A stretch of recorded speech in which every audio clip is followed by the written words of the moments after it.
Welcome, everyone. It's good to see you. Can we just take a moment and hold the victims of the shooting in Toledo last night, the shootings in our hearts, and just do a moment of sending love and compassion, holding them in our hearts?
Thanks, everyone.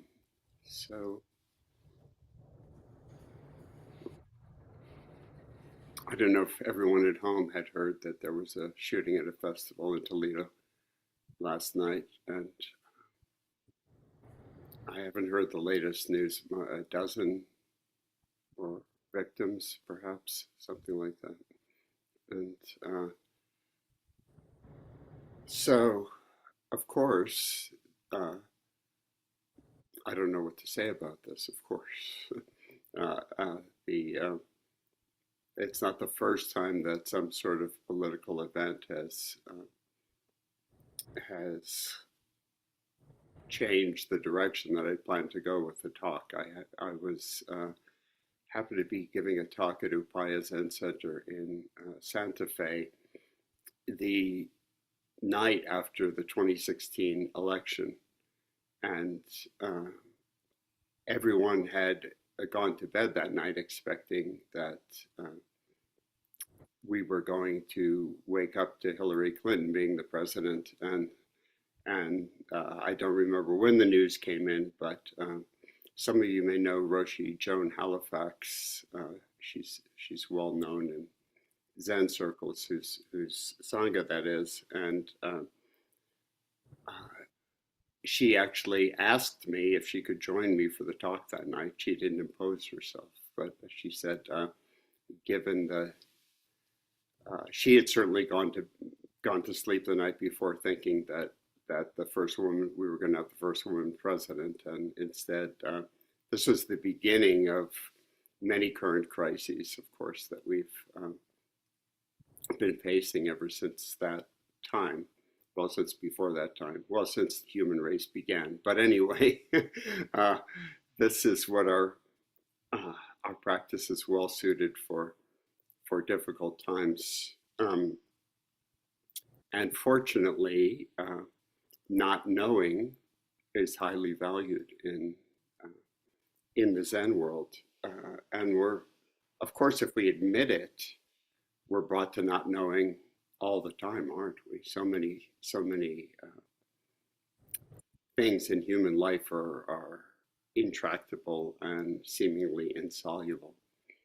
Uh, Many of you may know Bernie Glassman's work. He's one of the first Americans to be a lineage holder in the Zen tradition, and he was the first American in my lineage, the White Plum lineage. And I knew Bernie somewhat well because when I was a student at Naropa Institute, he was on the board there, and there weren't so many of us who were interested in Zen, Naropa being largely a Tibetan-based institution. So when the Zen people would come,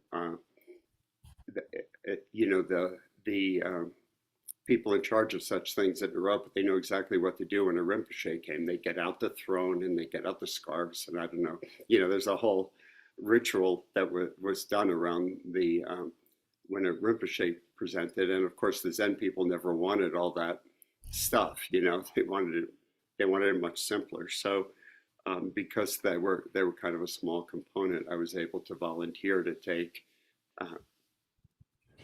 visiting Zen and sometimes Vipassana teachers to the airport, pick them up, take them to the airport, get formal time with them. Anyway, I ended up spending a good amount of time with Bernie, and Bernie Glassman is well known as an activist, as a social activist, and he did some amazing. How many people know about his work? Can I just see hands? Some of us do. Some of us want a little bit, maybe. Yeah, he started a project that we may know through Ben and Jerry's ice cream, because they were big donors and participants to it. And to this day, part of their proceeds, I think, go to the Greystone project that he started in Yonkers, New York. It was a project where he opened a bakery. I think the connection to Ben and Jerry's is they make the cookie dough for their cookie dough flavor. And so he started a bakery to employ the homeless population. And Bernie accepted anyone who wanted the work. So he ended up taking people off the street and giving them jobs and training them, and in the context of a Zen practice center. And then, of course, the people who were working there needed housing, so he ended up setting up housing for them, buildings with apartments and rooms in which they could be housed. And then some of them had families, so he set up a child care center. And it's kind of an emblematic project of what can be done to help provide jobs, shelter, family accommodation, and all that for the homeless. Pretty visionary project. And then he moved on to other things. He's also known for doing street retreats where groups of Zen practitioners would live on the street for a week, and just like homeless people do, and would live through the life without any money. They weren't allowed to bring money, and they'd live through the life of a homeless person for a week as a retreat practice, which I'm sure was quite an eye-opening practice. And he's also known for Auschwitz retreats, and Bernie's Jewish. And like so many people who come to Zen, it's a common connection. And so he started leading retreats at Auschwitz, and these retreats were attended not only by Zen practitioners, but by anybody who wanted healing and wanted to participate, and which included families of victims and survivors, and but also families and descendants of the guards and people involved in the Nazi government, and they would all come together in retreat at the camp. And part of what they did, because the Nazis kept meticulous records of everybody who was killed or who died there or who was interned there, and one of the main practices, they would sit on the railroad tracks that brought the people there, and they would chant the names of the dead. And quite an amazing thing to do. He was also involved in reconciliation work between Native Americans and the descendants of soldiers who'd fought the Native Americans, and uh, some of you may have heard this story about uh, George Armstrong of Custer's Last Stand. I'm not sure if it was his grandson or his great grandson, but one of his descendants knelt at the feet of one of the Lakota Sioux chiefs, and in an event that was partly organized by Bernie, and asked for his forgiveness. So quite quite quite something to do that he's been involved with social action, with direct social action. He even tried to bring a reconciliation circle to Rwanda after what happened there. And I'm not sure how far they got with that. That's a big ask, isn't it? But Bernie developed three tenets of engaged Buddhism and of the Buddhist Peacemaker Order, which is, if you're interested, the Zen Peacemaker Order. I'm sorry. There's a Buddhist similar organization as well, but the Zen Peacemaker Order is the one that Bernie set up, and you can find it online and join if you'd like. So they continue his work. He passed on a few years ago, but he developed three tenets of engaged Buddhism. And Lani, do you remember the name of his book that we use in the training? Bearing Witness. Bearing Witness, that's right. Okay. If you're interested in his work, he's also written a book about this kind of work called Bearing Witness. And the three tenets of the Zen Peacemaker Order are, the first one is not knowing. So here we are, right? It means to face a situation with beginner's mind without preconceived ideas, right? Not going in thinking we know what to do already. That doesn't mean we may not find ourselves knowing what to do or how to proceed once we're in the midst of a situation. It means we don't walk in holding a bunch of ideas ahead of us because we haven't seen the situation yet, just like this morning, right? Here we are. We don't, what I'd planned for was to have a discussion about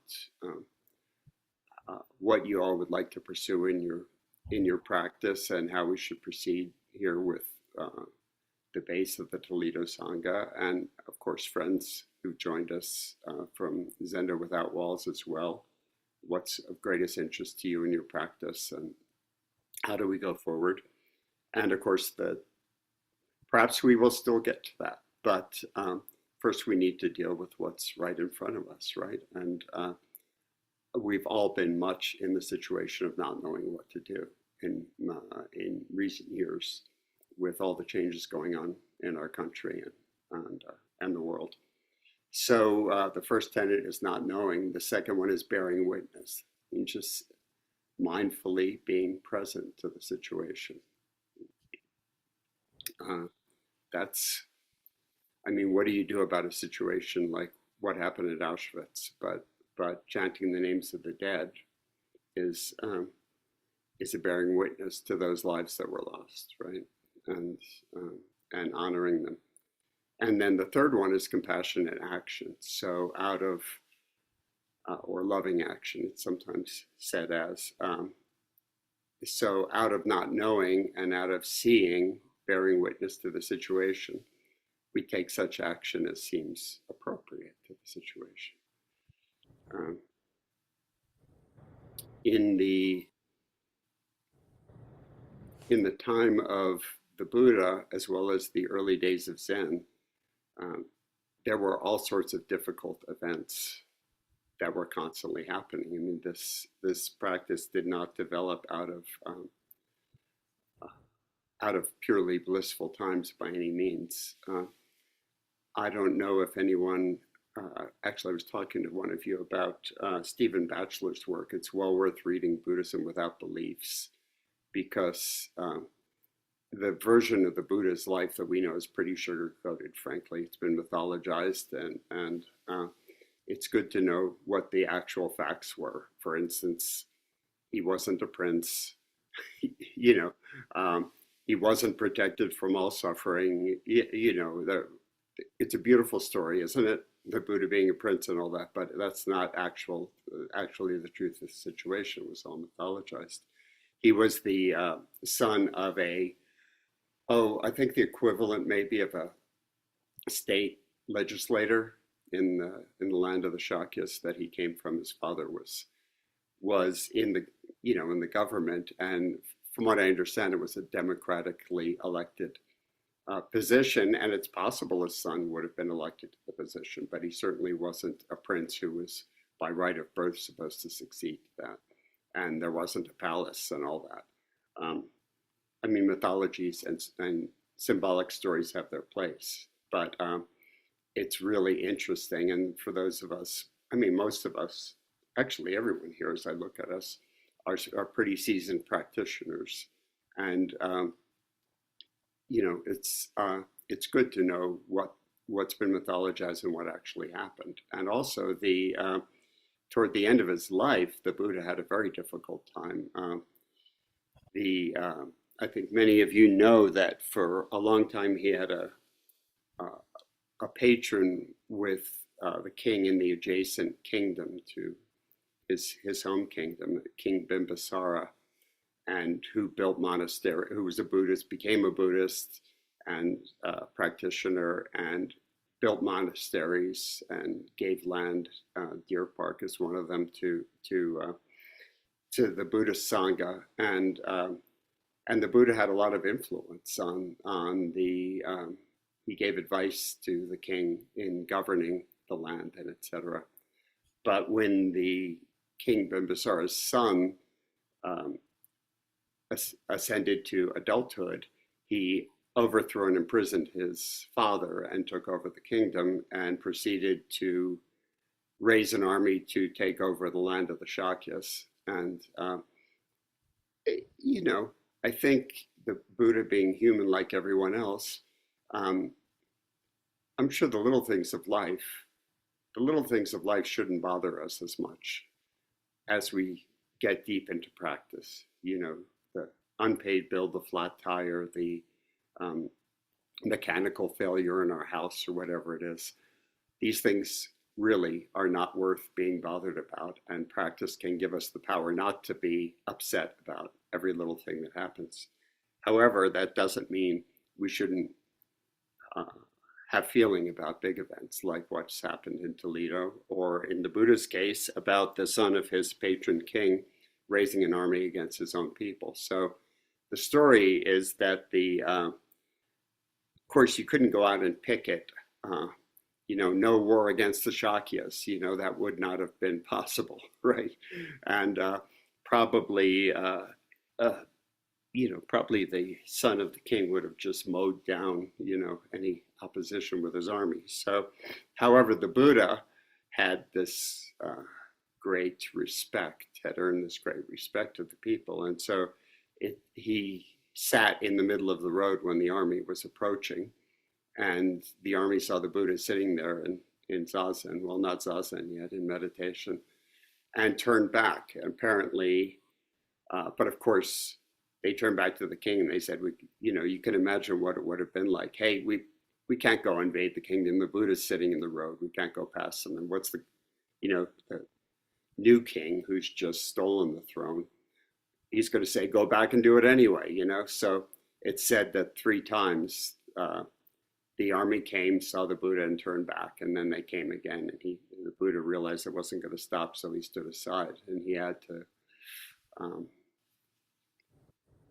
to live through that experience of his home kingdom being invaded by the kingdom who had been a great patron and friend to him in the past. So not only that, but his most treasured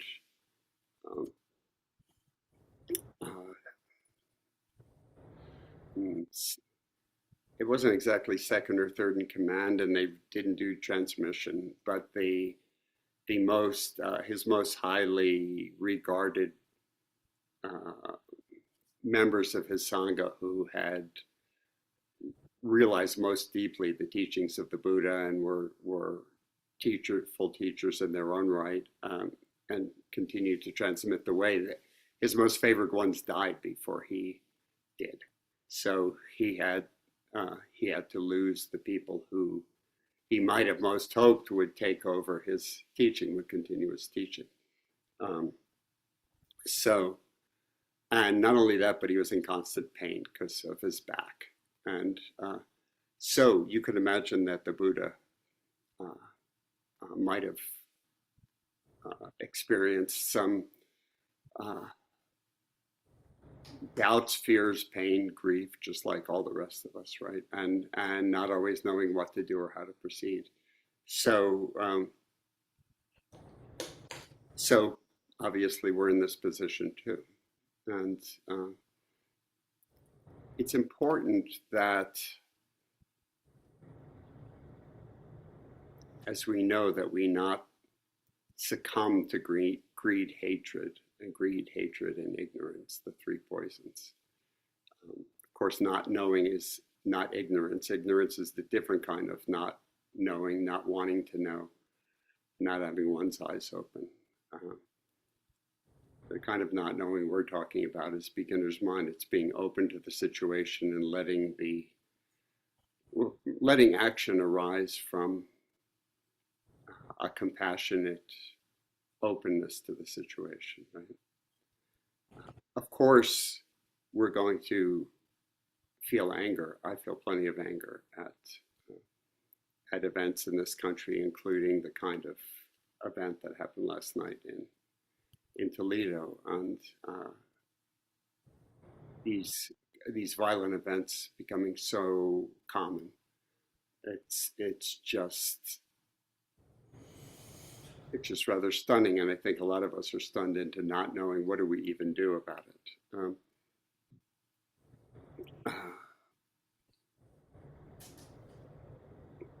So anger is one thing, succumbing to hatred's another thing, right? And there's an edge I honestly have had to watch in myself. You know, it's and a lot of this kind of tipping over the edge into hatred or into imaginings of violence ourselves, or retribution or revenge that we see people engaging in. I mean, that's all within us, of course, as well. Of course, we're training in a different kind of response, which is compassion, but that doesn't mean that we don't feel anger, that we don't feel grief. It would be unnatural and inhuman not to.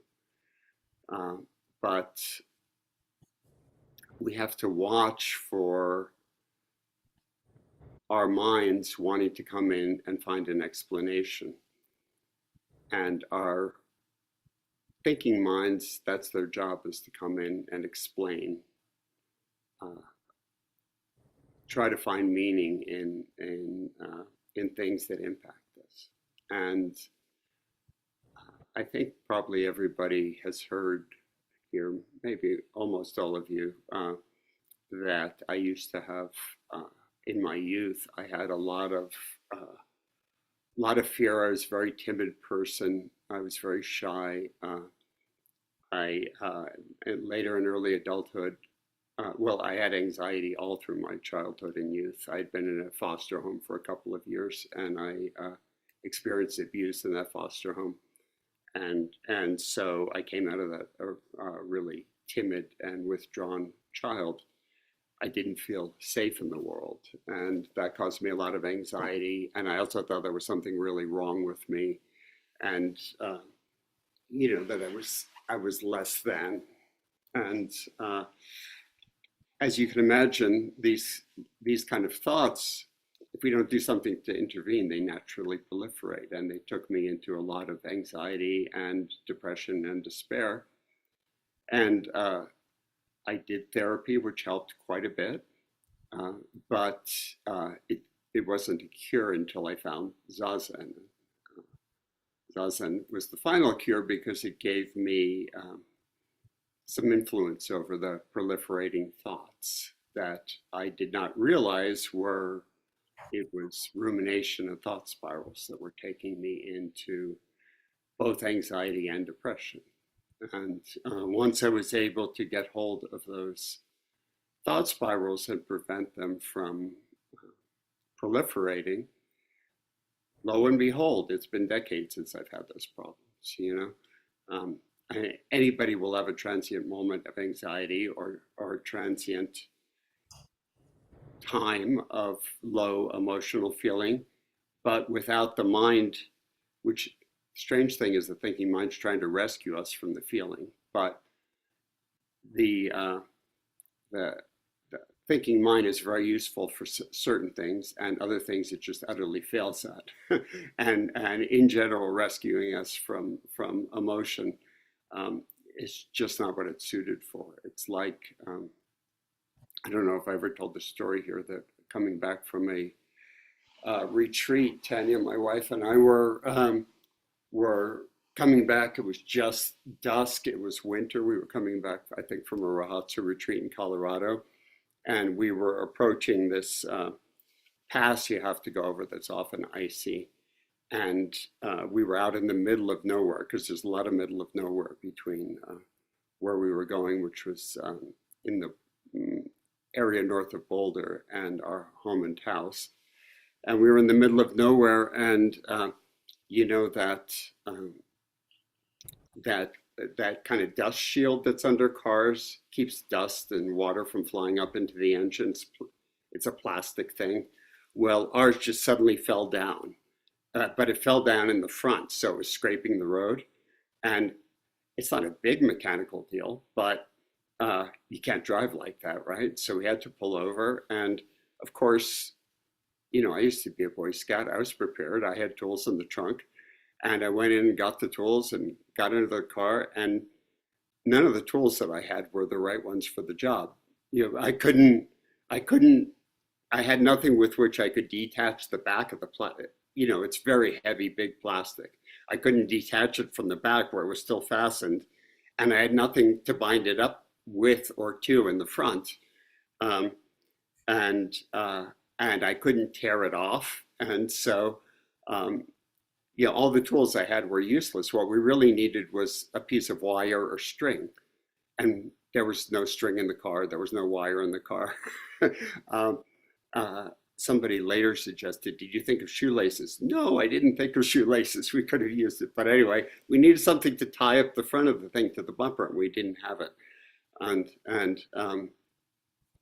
So finally, what happened is this family of immigrants were driving the other way on the highway, happened to spot that we were having trouble. They turned around, and there were about, there must have been 8 or 10 people, a whole entire family in this pickup truck. And they all piled out, and they had wire and they had string, and they got into the car, and within moments it was fixed. And I tried to offer them money, and they wouldn't take money. And these are the immigrants that our current administration is trying to kick out of the country. I don't know if any just natural U.S. citizen, you know, would have stopped. You know, it was this truckload of the kind of people our government's trying to kick out who turned around and helped us anyway. The moral of the story being, and we went on and we got home fine and everything worked. So moral of the story being, you need the right tool for the right job, right? And all the tools I had were useless. And the thinking mind, when it tries to find solutions for things like this, often all it does is cause trouble, right? So we really have to watch for, you know, the way my mind would naturally go, which is if I had not done anything to intervene, and I had just grown up in a time where I didn't have resources like we have now, therapy, zazen, etc. I think my natural tendency is to see the darker side of things. It's something I have to work with. So it would be very easy if I hadn't learned to not let my mind go to negativity to think, well, the human race is doomed, we're screwed, everything is out of whack, everything's going downhill, etc. Um, when when the whole first Trump election started to happen and everything, uh, I'm not meaning to get into politics. I don't know what everybody's politics are, but I think um, let's just say that what's happening in our country right now, I think everyone should know. It's very, very misguided, and it's not being driven by compassion and by trying to help people. And anyone who wants to disagree with me is free to do so. But um, these are not good times in the country. I think everyone knows, and we often are at a loss of what to do about it, aren't we? So, but one thing that my own teacher, Shishin Roshi, said to me often, because I was meeting with him every week to finish my training to become a teacher in the time leading up to that election and for a while beyond. And he and I had a lot of talks about the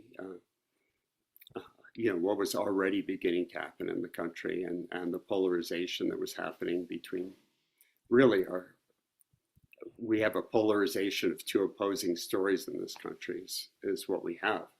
And people are fighting each other over the sets of ideas they have, right? There's not, if only our world leaders would be willing not to know and to change their minds or to admit they don't know, things might be very different. But one of the things Shishin said to me a lot during that time is that he chooses to allow himself to be upset by what's happening. And I thought that was a really interesting thing to say. I thought about it often ever since, and I've often shared it in Dharma talks, because it would be possible for strong practitioners to wall off everything that's happening and just hide out in their practice. And of course, that's not the intention of our practice, to shield ourselves from what's happening in the world. It's the intention is to clarify our own lives so that we can be effective in doing whatever we're called upon to do, and to allow that to surface and clearly. And what Shisha was saying is, and I think it's the right stance, is that, well, we need our own balance and our own satisfaction and love of our life. And if we let events take hold of us to the extent that it sinks our boat, that it sinks us into despair, then we're not going to be able to help anyone, right? So we have to keep our own boat afloat, and yet we can't ignore what's happening either. So what he was saying basically is he lets enough of it in to remain motivated to act. So and to continue to consider, as in a koan, as with a personal koan, how can I respond? What can I do? What's appropriate and what's in line with who I am. Not everybody has to travel to another country and administer inoculations in the Congo or something, or be in a trauma center where you're receiving victims of events like last night and having to intervene in that way. I mean, that's incredible work. And not all of us are suited to that. Some people, thankfully, are. I've seen the issue of burned out activists a lot, and it's very common that people plunge in because they see that the world could be a better place and they want to help, and they're involved one way or another for a while, and then they burn out and they can't carry it anymore emotionally, or they just can't do it physically. They become exhausted emotionally or physically, and a lot of times conclude that the situation's hopeless, etc. And they give up. And this is where practice can just providing practice to people who are active in helping others is itself an important service, making that available to people so that they don't burn out, so that they're less likely to burn out. Because there's this Martin Luther King quote, which is, the arc of change is long, but it bends towards justice. And I truly hope he's correct. By all accounts, toward the end of his life, he at least sometimes doubted whether the work he had done had been successful, because the civil rights movement had become influenced by violence in some cases, and ideas that were counter to the original nonviolent ideas that he'd brought forward, and the just the turmoil of the times and the turmoil that followed all the successes he had. He wasn't sure he'd really been successful, or that it had gone in the direction that he wanted. And Gandhi, at the end of his life, actually, when he was assassinated, it was during that time after India's independence, where Muslims and Hindus were killing each other. And he actually thought that he had failed, that his nonviolent intervention had dissolved into violence. Two very similar situations, right? But what they didn't know, neither of them at the time, is Gandhi didn't know that his actions and his methods would influence Martin Luther King Jr. and have such success in the US in the civil rights movement. So we can see the outcomes of our actions, right? And Martin Luther King Jr. at the time of his death didn't know that his actions would influence events in South Africa and eventually help lead to the end of apartheid. So we got to have the long view in the things that we do, and not, the thinking mind just wants to lead us to firm conclusions. And if it can't find a good conclusion, it'll lead us, it would rather have meaning than no meaning. So, we have to really keep an eye on it, because if we're not careful, it will conclude things like, our efforts failed. And this is what burns out a lot of people in helping, is that the well of suffering is so deep that there's nothing we can do about it.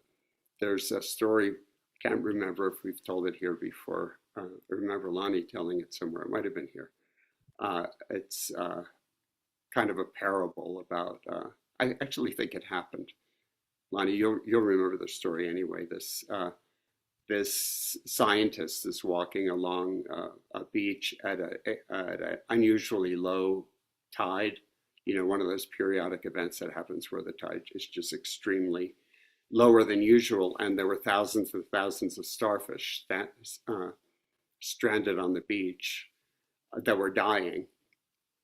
And the scientist runs across this young boy who's picking up the starfish and throwing them back into the sea to save them. And the scientist goes up to the kid and says, there's thousands and thousands, maybe millions of these. Your events aren't going, your actions, it's hopeless. You're not going to be able to save them. These what you're doing here doesn't matter at all. There's, it's going to have no impact. And the kid looks down at the starfish that's in his hand, and he says, well, it matters to this one. And he puts that one back in the sea. So that's a lot of times what our actions feel like. That they're, if we look at the statistics, if we look at the kind of left brain analytical way of looking at things, well, it doesn't add up to anything. But you know, if we look at it with a different angle of view, well, it makes a big difference, right?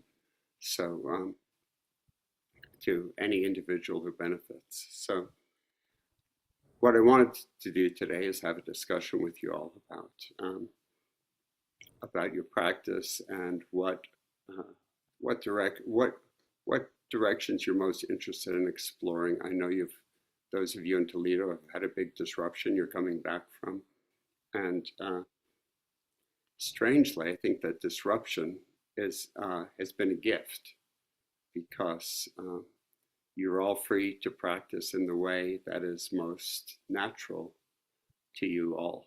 And within the institution you've been a part of, the way it was growing, it did not look like that was much of an option. And yet,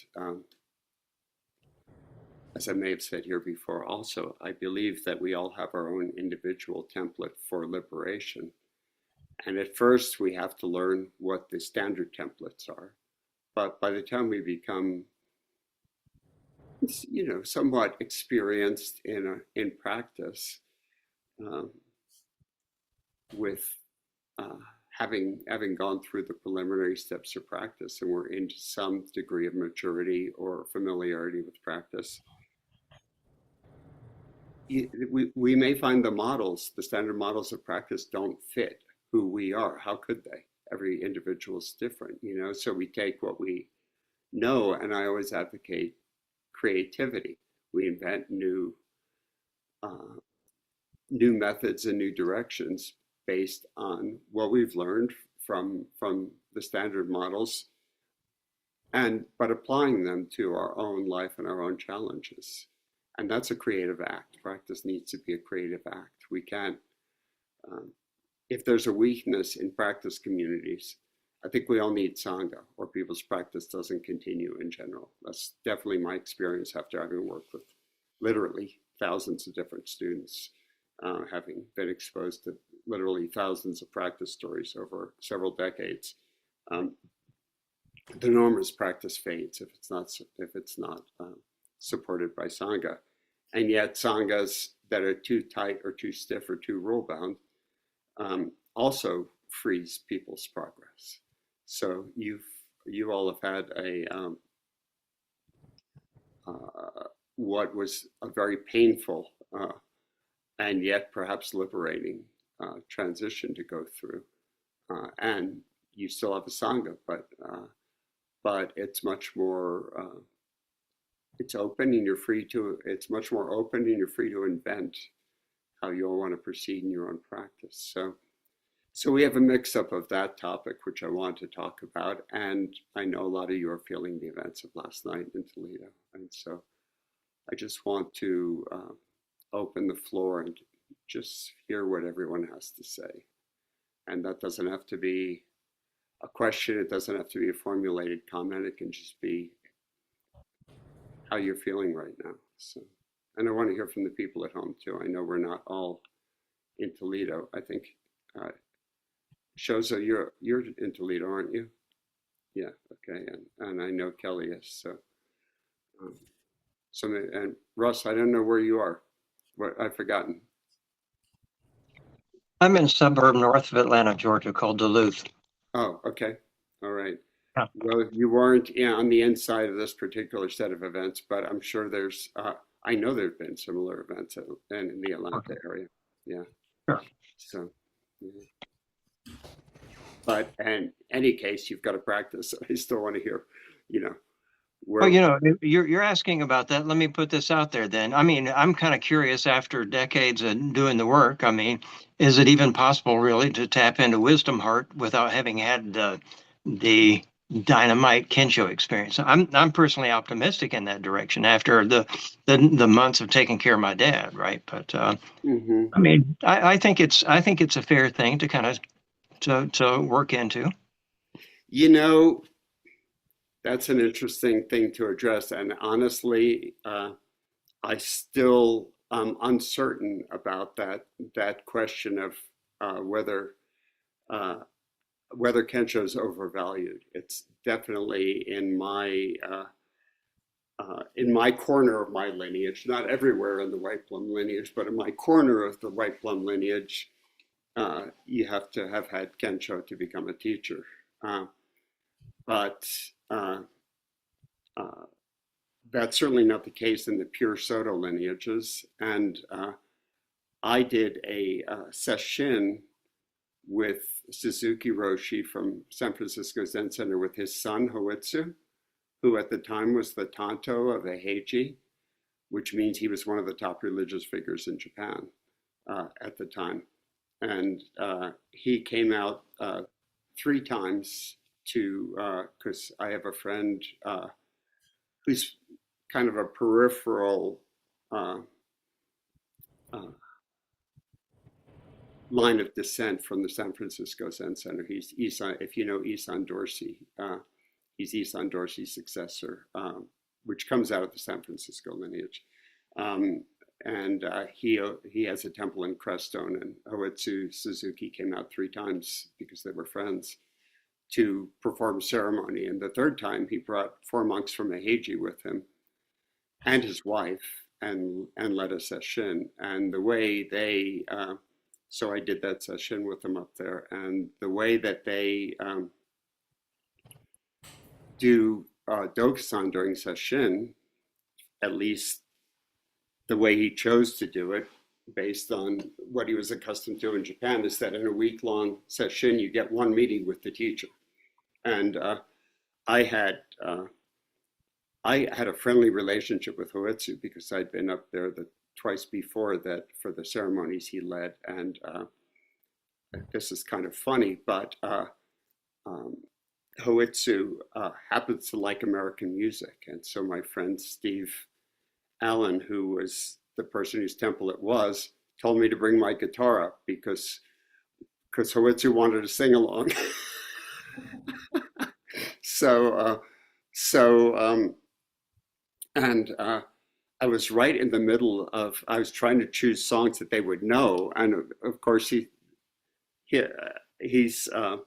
the most striking time was the last time, because he had the four monks from the Heiji and his wife with him, and we did a sing along. And I was right in the middle of singing "House of the Rising Sun" because I'm trying to choose songs that they would know, and everybody's singing along, and in whatever degree of English they had. And all of a sudden, I'm in the middle of the song, and I realize this is one of the most important religious figures in Japan, and here I am singing a song about a brothel, and they're all singing along, But the striking thing is one of the monks who had almost no English kind of gestured after at a certain point and said could he play something on my guitar, and sure, I passed over the guitar, and to my amazement, he played and sang in perfectly accented English Robert Johnson's "Sweet Home Chicago." And so, talk about not knowing in our preconceptions, right? So anyway, that's a bit of a tangent, but the point with Hoitsu is I was only going to have one interview with him, and I talked to him before I give him a copy of my book, One Bird, One Stone, which he brought back to Japan, and to the home temple, which I was very pleased with, and but I hadn't had Dokusan with him, so I thought, well, I only get one Dokusan with this guy, I'm going to go for broke, and so I knew they were pure Soto lineage, and they didn't think of Kensho in the same way we do, but many people in this San Francisco Zen Center lineage and other Soto lineages experience Kensho. It's not like it doesn't happen here. So I thought, okay, I got maybe 5 pivotal experiences, and somehow I was in the state of mind from the session to, I just said, I'm just going to tell them about everything significant that's happened to me in that regard, So I just like spilled them out, and he listened and just kind of nodded his head. And then he said, to my absolute amazement, I've never had such an experience myself, Whoa, and I knew enough about him to see this as a person of very deep wisdom, and and clarity, and I was rather amazed to hear him say that he'd never had such an experience. Um, so sometime later, I talked to Steve about it, who knew Japanese, who'd been to Japan, had been to Huatsu's temple. That's why they were friends, and knew Japanese culture. And he said, I and I know Steve had experienced Kensho, and even though he's in the pure Soto lineage, I said, well, I was kind of amazed. Is that, do you think that, how do you think Kensho's necessary for wisdom? I personally don't think it is. But then again, I think a lot of people completely outside the Zen world have had awakening experiences. I've met many people, and and he said, well, you got to know that the way it is in Japan, the way it would be in the Soto sect, especially at Eiheiji, which is the home temple, in that kind of world, you would never claim to have had any awakening experience. Anything that happened to you, you would never hold in that light, even within yourself in that culture. So, they were so trained, and I've run across people in those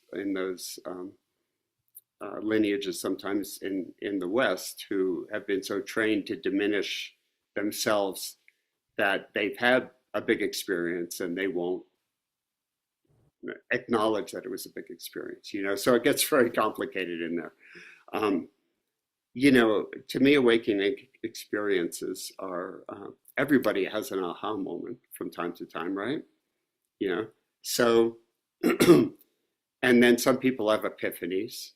I bet many people have had an epiphany in their life. Just, I get what I need to do next. I get what my next step is. Intuitive knowledge comes up. So I've realized something, and then a bigger one of those is Kensho, but they're on a continuum. You know what I mean? There are times where understanding breaks through by from someplace deeper than the thinking mind. So. I don't know if that answers that, but it's an important question. So I want to take the time. I certainly have met people who, I don't know if they've ever had an experience that they would, sometimes they're in a completely different zone where they wouldn't even know that this terminology, they come from a different tradition, or they just happen to be a wise person. Who knows what experiences they've had, Yeah, Mitra uses the term the long maturation sometimes. That's pretty appropriate, Yeah, I definitely know. I definitely have met people who've had famous, well-known, gigantic awakening experiences who then behave like total assholes. Excuse my French. So that's the other side of it. Is that everybody loves when they have a peak experience of some sort, right? But it's actually not what's fundamentally important. What's fundamentally important is how it's integrated into your life, and does it change you? I think some people have big experiences because they're in one of these lineages that uses a lot of force to provoke a certain experience, and so a big opening happens, but it closes right back up. So I think the mark of one's practice is it should change you, and the mark of an actual Kensho is it should change you. It shouldn't vanish. It needs to be integrated. So, but now that your father's gone, Russ, why not just devote? You've got however much time you've got. Where I'm feeling the pressure of time at age 69 myself, and I don't. It's like, well, whatever we're going to do with the practice, we better do it now, right? This is the time, and if we have the freedom to do that, and also to help others along the way, well, of course, you just did service for a decade or something with your father, so maybe you deserve a little break from service, and get your practice and yourself into balance. You say that. That's a real thing, the time.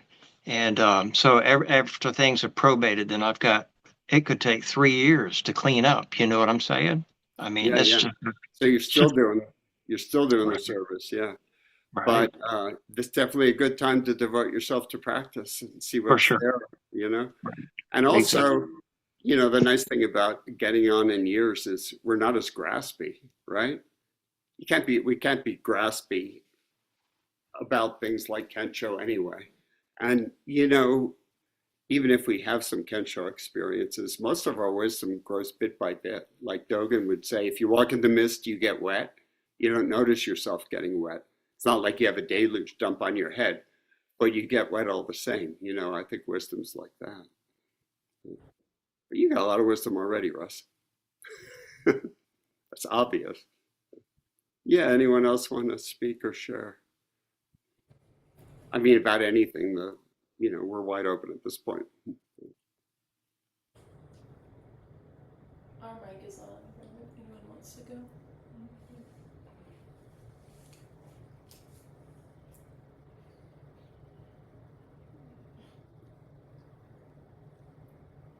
I take objections too.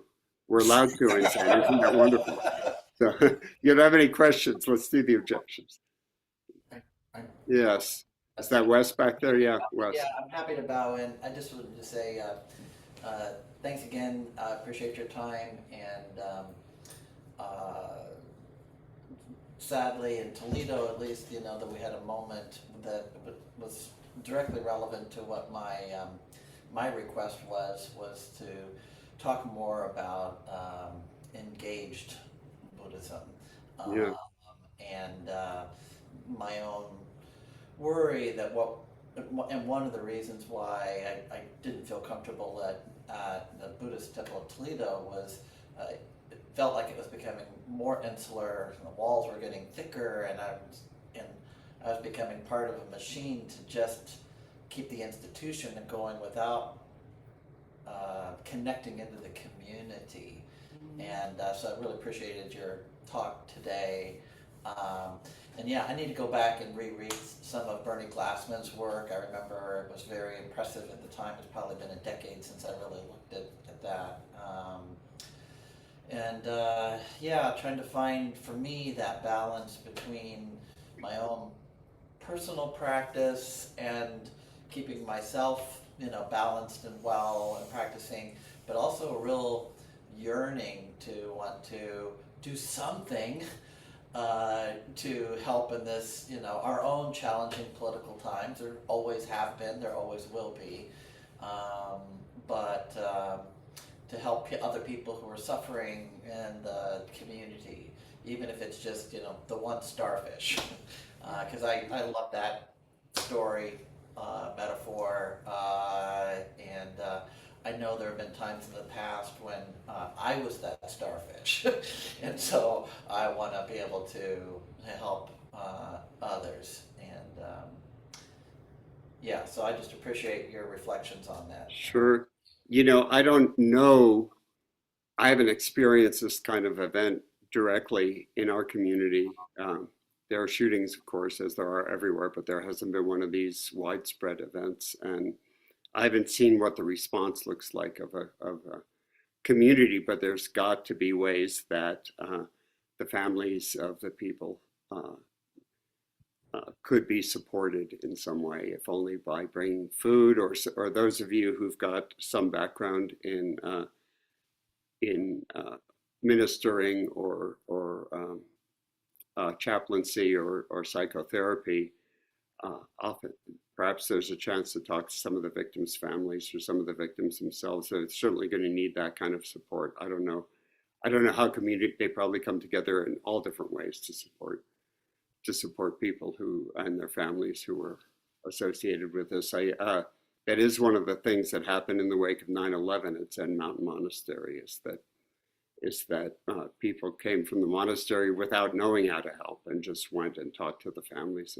I mean, oftentimes all that it takes is they just need to tell their story and be heard, you know, and that in itself is a great service. But also families experiencing the disruption, they may just need casseroles made for them or something. You know, there may be very simple things that can be done in a community that can help.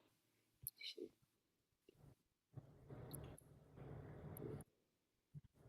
I mean, that's really a case of not knowing. I don't, unless we've been through this ourselves, we don't know, do we?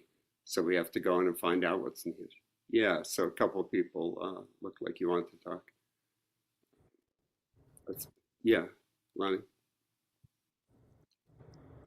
I don't know if this would be of assistance in any way. I was in college, was in graduate school when 9/11 hit, and I think most of you know that my mentor or professor was trained by Malcolm X, and he considered himself a Muslim Buddhist. And so when 9/11 hit, I was actually with one of my friends. We were both the two white people in our graduate program, and Doc reached out and said, "Could you please go down to the Islamic Center and just to check in to see if everybody's okay?"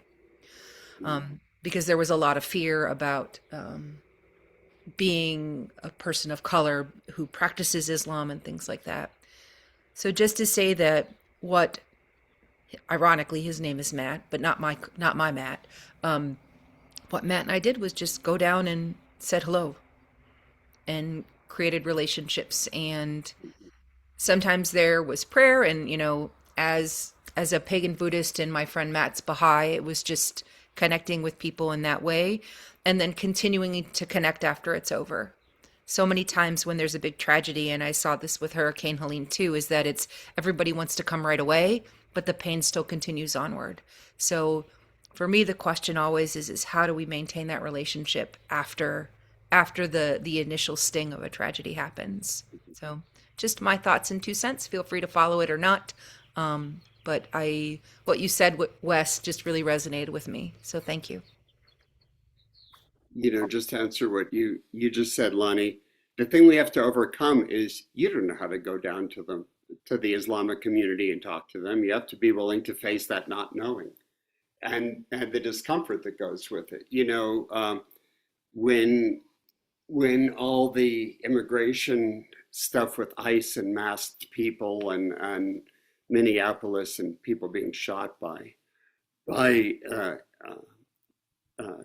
basically the secret police force that was ICE was turning into, and there were rumors of it being here and coming into Taos. And there's a local Mexican store where I buy the homemade tortillas, the best tortillas in the world, and I go in there all the time.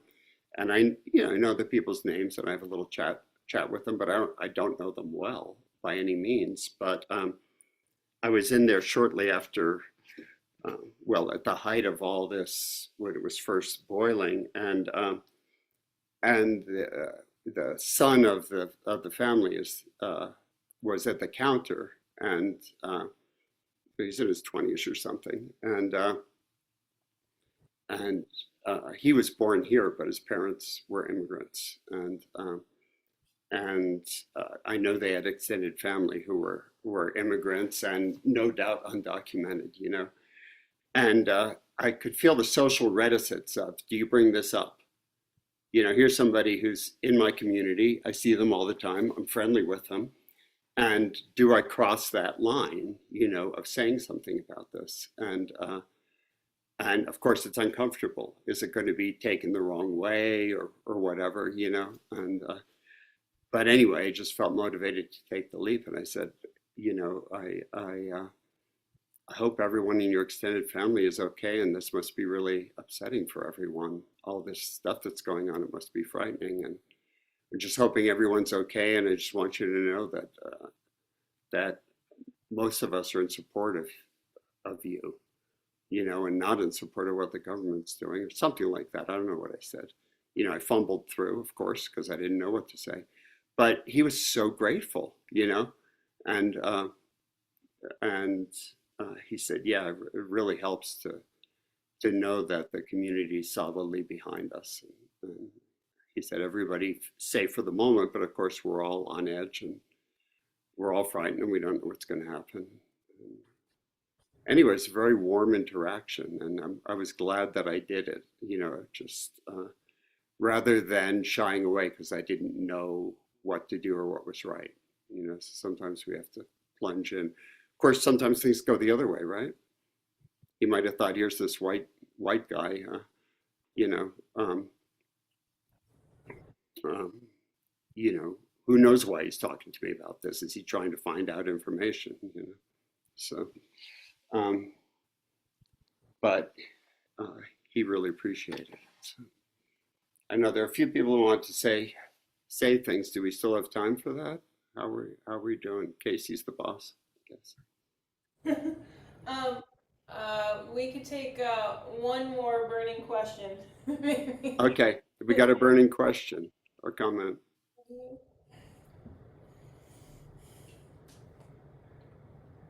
A Oh, simmering. Just came over someone just typed a note in a minute oh, ago. that's the four vows. Oh, Yeah, thanks okay. Yeah, though. That's for our yeah, mom. yeah. A simmering question or comment will do. Yeah, have a letter of Doesn't have to be burning. well, maybe we should do the four vows. Let's do. Yeah, and actually, always or generally, and today available to chat after for a few minutes if anybody wants to just chat. So, friends, these are going to be the four vows that are on the small book that says Sunday Service Chant. Okay. Not And they're in the chat as well. Oh, there's a little bit of a typo on the front line, but you'll get it. I noticed that. Sorry about that, everyone online.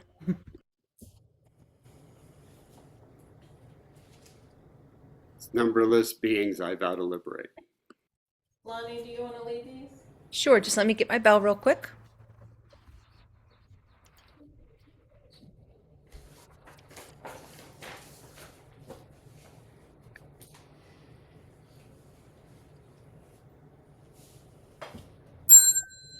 Numberless beings I vow to liberate. Inexhaustible delusions I vow to dissolve. Dharma gates are boundless, I vow to master them. Unsurpassable enlightened way, I vow to attain. Numberless beings I vow to liberate. Inexhaustible delusions I vow to dissolve.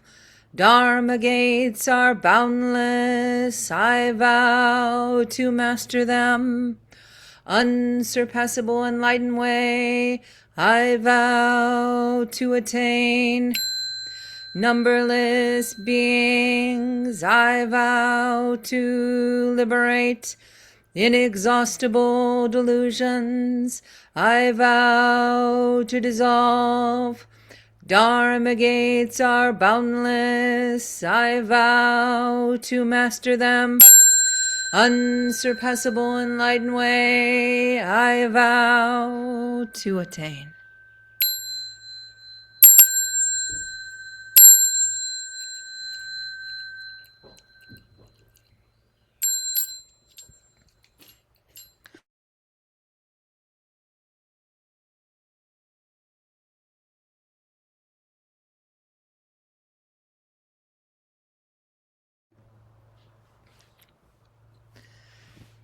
Just a really quick announcement. If anyone is interested, ironically, what we're going to be talking about on Wednesday night is going to be in the same vein as what Sean offered today. So if you would like to continue that discussion with us, feel free to tune in on Wednesday. And then the week after that, Russ is going to be offering a talk on stuckness and gaps within practice. And then in a few weeks after that, Jesse is actually going to be offering the talk on Wednesday, talking about Zen and mental health. So if you haven't gotten on the Zendo Without Walls email list, just give your email address to Casey or put it in the chat. We'd love to have you there if that feels right to you.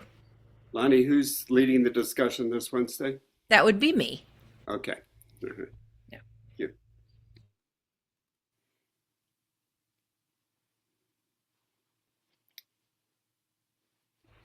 So those at home, we'll be doing Dokusan on Thursday afternoon. So Kelly often comes up. You have the opportunity then. If you haven't, and Jesse, you're of course welcome to come do if you'd like. So, thanks everyone.